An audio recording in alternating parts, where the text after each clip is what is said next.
ഇത്രയേ ഉള്ളൂ അർജന്റീന, ഇത്ര മാത്രമേ ഉള്ളൂ അർജന്റീന എന്ന് തെളിയിച്ച മത്സരം. ഫുട്ബോൾ ദൈവം പോലും ഫ്രസ്ട്രേഷൻ മൂത്ത് എതിർ ടീമിലെ കളിക്കാരൻ എന്തോ മുഖം പൊത്തി പറഞ്ഞിട്ടുണ്ട്, ഒന്ന് കാർഡ് കൊടുക്കാമോ എന്ന് റഫറിയോട് വിലപിക്കുന്ന വെറും മനുഷ്യനായ മത്സരം. തോൽവിയെ എങ്ങനെ കാണണമെന്ന ജെന്റിൽമാൻഷിപ്പ് പോലും കാണിക്കാതെ വെറും തെരുവ് ഗുണ്ടകളെ പോലെ മത്സരശേഷം എതിർ കളിക്കാരന്റെ കഴുത്തിന് പിടിച്ചു തള്ളാനും ഇടിക്കാനും മുന്നിട്ടിറങ്ങാൻ അർജന്റീൻ താരങ്ങൾ മുതിർന്ന മത്സരം. കാലിൽ പന്ത് കിട്ടാതെ വന്നപ്പോൾ എതിർ കളിക്കാരന്റെ കരിയർ തന്നെ അങ്ങ് ഇല്ലാതാക്കിയേക്കാം എന്ന രീതിയിൽ ക്രൂരമായി ഫൗൾ ചെയ്യാൻ അർജന്റീനൻ താരങ്ങൾ മുതിർന്ന മത്സരം. അറ്റ്ലാസ്റ്റ് മോസ്റ്റ് ഡിസേർവിംഗ് ടീം കപ്പടിച്ച മത്സരം. കഴിഞ്ഞ 8 ലോകകപ്പ് ഫൈനലുകളിലെ എടുത്തു നോക്കിയാൽ ഇത്രയും ഏകപക്ഷീയമായ ഒരു ഫൈനൽ ഒരിക്കലും ഉണ്ടായിരിക്കില്ല.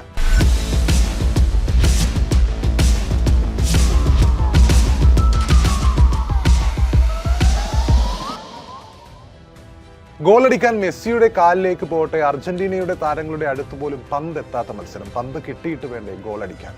കഴിഞ്ഞ മത്സരങ്ങളിലെ അവസാന 15 മിനിറ്റിലെ മിന്നും കളിയൊക്കെ ഓർമ്മകളിലുണ്ടെങ്കിലും സത്യകഥ എന്തെന്നാൽ അർജന്റീനക്ക് അവർക്ക് പോകുന്നൊരു എതിരാളിയെ കിട്ടിയത് സെമി ഫൈനലിൽ മാത്രമായിരുന്നു. അതായത് സെമി വരെ അവരുടെ മുന്നോട്ടുള്ള പാതകളൊക്കെ കൃത്യമായും എളുപ്പമായിരുന്നു.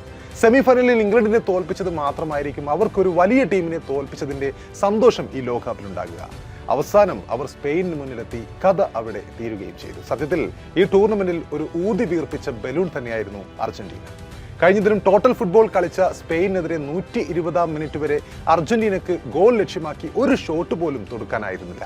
അല്ലെങ്കിലും അത് അങ്ങനെയല്ലേ വരൂ. മെസ്സി എന്ന ഫാക്ടർ മാത്രമായിരുന്നു ഈ ലോകകപ്പിലെ അർജന്റീനയുടെ ഒരേ ഒരു എക്സ്ട്രാ ഓർഡിനറി ഘടകം. അവസാന 12 മിനിറ്റിലെ മെസ്സി കുതിപ്പിന്റെ ആവേശത്തിലും വാഴ്ത്തുപാട്ടിലും അവർ ഫൈനലിൽ എത്തിയപ്പോൾ നമ്മൾ ഓർക്കേണ്ട ഒരു കാര്യം കൂടിയുണ്ട്. സെമി ഫൈനൽ വരെ ലോക റാങ്കിങ്ങിൽ ആദ്യ 15-ലുള്ള ഒരു ടീമിന് പോലും അവർ നേരിട്ടിരുന്നില്ല.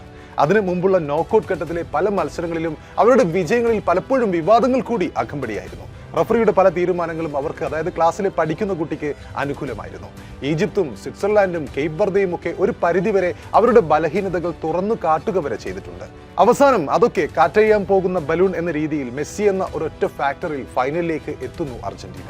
അവിടെ അർജന്റീനയുടെ യഥാർത്ഥ മുഖവും അവസ്ഥയും ഒക്കെ സ്പെയിനിങ് തുറന്നു കാട്ടുകയാണ്. ഇക്കുറി കഴിഞ്ഞ ദിവസത്തെ ഫൈനലിലെ ചില നിമിഷങ്ങളെ ഒന്നുകൂടി ഓർക്കാം, അനലൈസ് ചെയ്യാം. കഴിഞ്ഞ ദിവസം രാത്രി മുതൽ ഏറെ വൈറലായ 2 ചിത്രങ്ങളുണ്ട്. 2 ചിത്രങ്ങൾ ഒരുമിച്ച് വെച്ചുള്ള ഒരു ഒറ്റ ചിത്രം. ഏറ്റവും മികച്ച ഗോളിക്കുള്ള ഗോൾഡൻ ഗ്ലൗ പുരസ്കാരം സ്വീകരിച്ച് നിൽക്കുന്ന സ്പാനിഷ് ഗോളി ഉനൈ സിമോന്റെയും 4 വർഷം മുമ്പ് ഇതേ പുരസ്കാരം കിട്ടിയതിന്റെ ആവേശത്തിൽ സ്വയം മറന്ന് സ്വീകരണ വേദിയിൽ വെച്ച് തന്നെ ഈ ഗ്ലൗ കൊണ്ട് അശ്ലീല ചിഹ്നം കാണിക്കുന്ന അർജന്റീനൻ ഗോളി എമിലിയാനോ മാർട്ടിനസിന്റെയും ഫോട്ടോകൾ. ഈ 2 ഫോട്ടോകളും താരതമ്യം ചെയ്തുകൊണ്ടുള്ള വിശകലനങ്ങൾ ഇപ്പോൾ സോഷ്യൽ മീഡിയയിൽ സജീവമാണ്. കഴിഞ്ഞ ലോകകപ്പിന്റെ സമയത്ത് നമുക്കറിയാം, ഒരു ലോകകപ്പ് നേടുക എന്നത് അർജന്റീന ഗോളി എമിലിയാനോ മാർട്ടിനസിനെ സംബന്ധിച്ചിടത്തോളം വലിയൊരു സ്വപ്നം തന്നെയായിരുന്നു. ലയണൽ മെസ്സിക്കായി കിരീടം സ്വന്തമാക്കുമെന്ന് പലപ്പോഴായി ആ സമയത്ത് തന്നെ നേരത്തെ ആത്മവിശ്വാസം പ്രകടിപ്പിച്ച താരത്തിന് ഒടുവിൽ അതിന് കഴിയുകയും ചെയ്തു 2022 ഖത്തറിൽ. അന്ന് അദ്ദേഹത്തിന്റെ ഈ അംഗവിക്ഷേപങ്ങൾക്കെതിരെ വലിയ വിമർശനങ്ങളാണ് ഉണ്ടായത്. പിന്നീട് നമുക്കറിയാം, ഡ്രസ്സിംഗ് റൂമിലും അതുപോലെ പ്രസന്റേഷൻ സെറമണിയുടെ സമയത്തും കഴിഞ്ഞ് അങ്ങ് അർജന്റീനയിലെ ആഘോഷ സമയത്ത് ബസ്സിൽ വെച്ചും ഇതേപോലെ എംബാപ്പയുടെ മുഖമുള്ള പാവയെ ഉയർത്തിക്കാട്ടിയും ഒക്കെ എമിലിയാനോ മാർട്ടിനസ് ആഘോഷ പ്രകടനം നടത്തിയിരുന്നു. തൊട്ടടുത്ത് ലയണൽ മെസ്സി എന്ന ഗോട്ട് ഉണ്ടായിരുന്നെങ്കിലും അത് പാടില്ലെന്ന് വിലക്കാൻ അന്ന് മെസ്സിയൊട്ട് മുതിർന്നെത്തുന്നില്ല. ആ എമിലിയാനോ മാർട്ടിനസിന്റെ വില കുറഞ്ഞ ആഘോഷ പ്രകടനങ്ങൾ ആ സമയത്ത് നമുക്കറിയാം, അതും ഇപ്പോഴത്തെ ഉനൈ സൈമൺസിന്റെ ജസ്റ്ററുകളും ചേർത്ത് വെക്കുമ്പോഴാണ് ഫുട്ബോളിലെ മാന്യതയുടെ മുഖവും അമാന്യതയുടെ മുഖവും നമ്മുടെ മുന്നിൽ ഇങ്ങനെ വെളിവാക്കുക. ഒരു ഗോൾ കീപ്പർ എന്ന നിലയിൽ എമിലിയാനോ വേൾഡ് ക്ലാസ് ആണ്, ഒരു സംശയവുമില്ല. പക്ഷേ ഒരു മനുഷ്യൻ എന്ന നിലയിൽ, കളിയിൽ കാണിക്കേണ്ട മാന്യത എന്ന നിലയിൽ എമിലിയാനോ മാർട്ടിനസ് വലിയൊരു പരാജയമാണ്. പിന്നെയുള്ളത് ഫൈനലിലെ അവസാന വിസിലിന് ശേഷം ഗ്രൗണ്ടിൽ അരങ്ങേറിയ അർജന്റീനൻ താരങ്ങളുടെ ഗുണ്ടായിസമാണ്. കളി തോറ്റാലും ആ തോൽവി അംഗീകരിക്കുന്നതിന് പകരം അവരുടെ ഫ്രസ്ട്രേഷൻ എതിർ കളിക്കാരുടെ നേരെ തിരിക്കാൻ ഉദ്ദേശിക്കുകയാണെങ്കിൽ അത് എന്ത് സന്ദേശമാണ് അർജന്റീനൻ താരങ്ങൾ അതുകൊണ്ട് നൽകുക? ഇംഗ്ലണ്ടിനെതിരെയുള്ള മത്സരശേഷവും താരങ്ങളുടെ ഫിഫ വിലക്കിയ ഫോക്ലാൻഡ് ദ്വീപിന്റെ പേരിലുള്ള ആ രാഷ്ട്രീയ പ്രഖ്യാപനം നമ്മൾ ഗ്രൗണ്ടിൽ കണ്ടിട്ടുണ്ട്. അതിനു മുമ്പ് ഈജിപ്തിനെതിരായ മത്സരത്തിൽ അർജന്റീനൻ ആരാധകരുടെ വകയായിരുന്നു അഴിഞ്ഞാട്ടമെങ്കിൽ അതിനുശേഷമുള്ള ഈ 2 മത്സരങ്ങളിലും കളിക്കാരുടെ വക തന്നെയായിരുന്നു അതിരുവിട്ട പ്രകടനങ്ങൾ. അർജന്റീനയുടെ ലിയാൻഡ്രോ പരേഡസ് ആണ് അടിപിടി ഉണ്ടാക്കിയത്. അതിന് പിന്നാലെ പരേഡസിന് റഫറി റെഡ് കാർഡ് നൽകുകയും ചെയ്തു. ഫൈനൽ വിസിൽ മുഴങ്ങിയതിന് പിന്നാലെ ലിയാൻഡ്രോ പരേഡസ് ഗാർസിയയുടെ കഴുത്തിൽ കുത്തിപ്പിടിക്കുകയായിരുന്നു. ആ സംഘർഷം ആരംഭിച്ചതോടെ ബെഞ്ചിലുണ്ടായിരുന്ന സ്പാനിഷ് താരം ഗവിയും ഓടിയെത്തുന്നു. ഗാവിയെ അർജന്റീനൻ താരങ്ങൾ തള്ളി താഴെയിടുന്നു. അർജന്റീന താരം നിക്കോളാസ് ഒറ്റമെന്റിയും സ്പെയിൻ താരം റോഡ്രിയും ഇതിനിടെ തർക്കത്തിലേർപ്പെടുന്നു. ഈ ആഴ്ച മുഴുവൻ നീ കരയുകയായിരുന്നില്ലേ വിഡി, നീയും ലാപ്പോർട്ടും റഫറിമാരുടെ പേരും പറഞ്ഞ് കരയുകയായിരുന്നില്ലേ, അത് ശരിയല്ല എന്ന് പറഞ്ഞുകൊണ്ടാണ് ഒറ്റമെന്റി റോഡ്രിക്കെതിരെ തട്ടിക്കയറുന്നത്. കൂടുതൽ അർജന്റീന താരങ്ങൾ എത്തി ആ രംഗം വഷളായപ്പോഴേക്കും കോച്ച് ലയണൽ സ്കലോനി വന്ന് താരങ്ങളെ പിടിച്ചു മാറ്റുകയായിരുന്നു. ആ സംഘർഷത്തിന്റെ ദൃശ്യം ഇപ്പോൾ സമൂഹ മാധ്യമങ്ങളിൽ വൈറലാണ്. മത്സരത്തിന് ഇടയിലും അർജന്റീന താരങ്ങൾ നിരന്തരം സ്പെയിൻ താരങ്ങളെ പിടിച്ചു തള്ളുകയും ഉന്തിയിടുകയും ഒക്കെ ചെയ്യുന്നത് നമ്മൾ കണ്ടിട്ടുണ്ട്. 90-ാം മിനിറ്റിൽ സ്പാനിഷ് യുവതാരം പൗ കുബാർസിയെ അനാവശ്യമായി ഫൗൾ ചെയ്തതിന് എൻസോ ഫെർണാണ്ടസിന് റഫറി സ്ലാവ്കോ വിൻചിച്ച് രണ്ടാമത്തെ മഞ്ഞക്കാർഡും തുടർന്ന് ചുവപ്പ് കാർഡും നൽകി പുറത്താക്കിയിരുന്നു. ആ ഒരു ഫൗൾ എന്ന് പറഞ്ഞാൽ അത് അത്രയും തീവ്രമായ ഒരു ഫൗളായിരുന്നു. സത്യത്തിൽ ഫൈനലിൽ സ്പെയിനിന് മുന്നിൽ അർജന്റീന അക്ഷരാർത്ഥത്തിൽ ആയുധം വെച്ച് കീഴടങ്ങുകയായിരുന്നു. കളിയിലുടനീളം 68% പന്തടക്കവുമായി സ്പെയിൻ മൈതാനം ഭരിച്ചപ്പോൾ അർജന്റീനയ്ക്ക് ഒരു റിയൽ ഗെയിം കെട്ടിപ്പടുക്കാൻ പോലും കഴിഞ്ഞിട്ടില്ല. 120 മിനിറ്റ് നീണ്ട കളിയിൽ സ്പാനിഷ് ഗോൾ പോസ്റ്റിലേക്ക് ഒരൊറ്റ ഷോട്ട് പോലും ഉതിർക്കാൻ മെസ്സിക്കും കൂട്ടർക്കും സാധിച്ചിരുന്നില്ല. പന്തും കാലും തമ്മിൽ ബന്ധമില്ലാത്ത തരത്തിൽ കളി മറന്ന ഒരു അർജന്റീനയാണ് നമ്മൾ ഫൈനലിൽ കണ്ടത്. ഒടുവിൽ കളി കൈവിട്ടപ്പോൾ 24 ഫൗളുകളും ഒരു ചുവപ്പ് കാർഡും വാങ്ങി നാണം കെട്ട രീതിയിലാണ് അവർ ഈ ടൂർണമെന്റ് അവസാനിപ്പിച്ചത്. വിജയിച്ച സ്പെയിൻ പക്ഷേ പഠിപ്പിച്ച പാഠങ്ങൾ വളരെ പ്രധാനമാണ്. അവർ ഒരു താരത്തിന് മാത്രമായി വിജയിപ്പിക്കാവുന്ന കളിയല്ല ആധുനിക ഫുട്ബോൾ എന്നും 11 പേരുടെ മികവും കൂട്ടായ്മയും കൊണ്ട് മാത്രം സാധിക്കുമെന്നാണ് അതെന്നുമായിരുന്നു ഒരുപക്ഷെ സ്പെയിൻ നമ്മളെ പഠിപ്പിച്ചത്. ഒരുപക്ഷെ ഇന്നലത്തെ കളി ഭാഗ്യനിർഭാഗ്യങ്ങളാൽ മാത്രം വിധി നിർണ്ണയിക്കുന്ന ഷൂട്ടൌട്ടിലേക്ക് എത്തുകയും അവിടെ അർജന്റീന ജയിക്കുകയും ചെയ്തിരുന്നെങ്കിൽ പരാജയപ്പെടുക ഫുട്ബോൾ ആയിരുന്നു.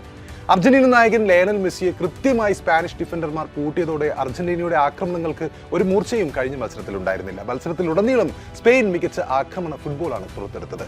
അർജന്റീന പലപ്പോഴും ഫൗളുകളിലൂടെയാണ് ഈ സ്പാനിഷ് മുന്നേറ്റങ്ങളെ തടയാൻ ശ്രമിച്ചത്. നിലവിലെ ചാമ്പ്യന്മാരായ അർജന്റീന പൊരുതാതെ ഇത്ര ദയനീയമായി സ്പെയിനിന് മുന്നിൽ മടക്കുമെന്ന് കടുത്ത അർജന്റീനൻ വിരോധികൾ പോലും ഒരുപക്ഷെ ചിന്തിച്ചിട്ടുണ്ടാകില്ല. മറുവശത്ത് സ്പെയിൻ ആവട്ടെ 2010 നിന്ന് അടിമുടി മാറിയ ഒരു സ്പാനിഷ് ടീമാണ് ഇത്തവണ കിരീടത്തിൽ മുത്തമിട്ടിരിക്കുന്നത്. ടിക്കിടാക്കയുടെ അടിസ്ഥാന ശൈലികൾ നിലനിർത്തുന്ന പൊസിഷൻ അധിഷ്ഠിത ഫുട്ബോളിന്റെ ഏറ്റവും നവീന ശൈലിയുമായിട്ടാണ് സ്പെയിൻ ഇത്തവണ ഇറങ്ങിയത്. പരമ്പരാഗത ടിക്കിടാക്കയുടെ സാങ്കേതിക മികവ് നിലനിർത്തിക്കൊണ്ട് തന്നെ അതിലേക്ക് അല്പം കൂടി വേഗതയും ഒരുപാട് ലംബമായ മുന്നേറ്റങ്ങളും അതിവേഗ ട്രാൻസിഷനുകളും സംഘടിത ഹൈ പ്രസിംഗും ചേർത്തുകൊണ്ട് ഒരു പുതിയ കാലത്തിന്റെ ശൈലിയാണ് ഫ്യൂവന്റെ സ്പെയിൻ ഈ ടൂർണമെന്റിൽ ഒരുക്കിയത്. ഫൈനലിൽ മെസ്സി ഇടയ്ക്കിടെ പിന്നിലേക്ക് ഇറങ്ങി കളിയുടെ ഒഴുക്ക് മാറ്റാൻ ശ്രമിച്ചെങ്കിലും സ്പെയിനിന്റെ സംഘടിത ഹൈ പ്രസിംഗും ഡബിൾ മാർക്കിങ്ങും കളിയിൽ സ്വാധീനം ചെലുത്താനുള്ള മെസ്സിയുടെ അവസരങ്ങളെ വലിയ നിലയിൽ ദുർബലപ്പെടുത്തുകയായിരുന്നു.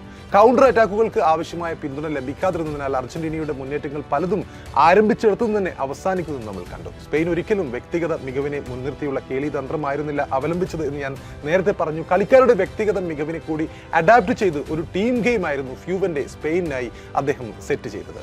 സ്പെയിനെ സംബന്ധിച്ചിടത്തോളം സമ്മർദ്ദത്തിന് അടിമപ്പെട്ടു പോകാവുന്ന ഈ ലോകകപ്പ് വേദിയിൽ 19-കാരനായ പൗ കുബാർസി ഉൾപ്പെടെയുള്ള യുവതാരങ്ങൾ അസാധാരണ പക്വതയോടെ കളിക്കുന്നതും നമ്മൾ കണ്ടു. ഫൈനലിൽ അദ്ദേഹം 121 പാസുകളാണ് പൂർത്തിയാക്കിയത്.